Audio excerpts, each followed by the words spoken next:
Halo semuanya, sebelum kita melakukan penanaman, sangat dianjurkan untuk kita mengetahui terlebih dahulu kemasaman tanah di lahan yang akan kita tanami.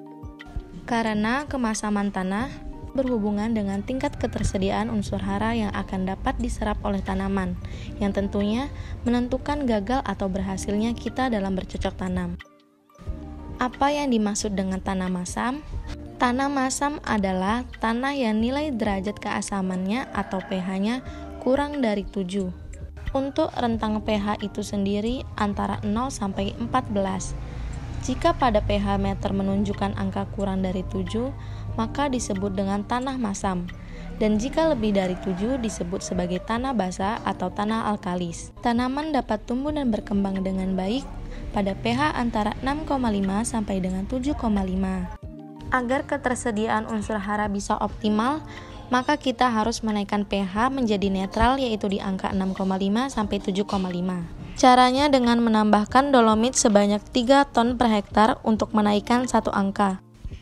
Pada pH 6,5 sampai 7,5, unsur hara penting seperti hidrogen, fosfat, kalium, kalsium, dan magnesium menjadi tersedia untuk tanaman. Artinya, keberadaan unsur-unsur tersebut dapat diserap dengan baik oleh tanaman. Pada pH ini, unsur besi menjadi kurang tersedia, dan ini baik untuk tanaman, mengingat tanaman hanya membutuhkan unsur besi dalam jumlah yang sedikit. Bahan organik merupakan sisa-sisa tanaman baik itu sisa, batang, bunga, daun, dan komponen makhluk hidup lainnya, atau mikroorganisme yang sedang atau telah terdekomposisi. Tanah yang subur tentunya memiliki kandungan bahan-bahan organik yang berasal dari sisa-sisa tumbuhan dan hewan yang telah terdekomposisi. Bahan organik berpengaruh terhadap pembentukan struktur tanah dan kondisi pH tanah. Keduanya akan mempengaruhi ketersediaan unsur hara pada tanah. Bahan organik tanah merupakan hasil dekomposisi dari sisa-sisa tanaman dan hewan, merupakan salah satu bagian yang sangat berpengaruh pada kesuburan suatu tanah. Keberadaan bahan organik pada tanah berpengaruh terhadap sifat fisik kimia dan biologi tanah. Bahan organik berpengaruh gresik tanah seperti aerasi tanah dan agregat tanah. Selain itu, akan menjamin pertumbuhan akan suatu tanaman. Bahan organik juga berpengaruh terhadap sifat fisik kimia tanah. Sifat kimia tanah yang baik akan memiliki pertukaran ion yang baik, dan pH tanah yang stabil akan meningkat pertumbuhan suatu tanaman, terutama pertumbuhan pada peningkatan unsur hara.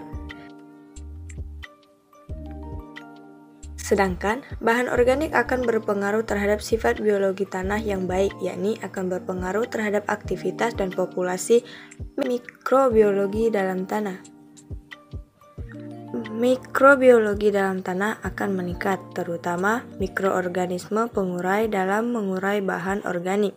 Dengan demikian, apabila keberadaan bahan organik berasal tanah menurun, maka tanah tersebut tidak akan dapat mendukung pertumbuhan suatu tanaman, sehingga akan mempengaruhi penurunan produktivitas tanaman yang dibudidayakan. Oleh karena itu, kandungan bahan organik pada sultanah harus tetap dijaga. Itulah pembahasan mengenai bahan organik dan tanah masam. Apabila terdapat kesalahan dalam video, kami mohon maaf dan kami ucapkan terima kasih.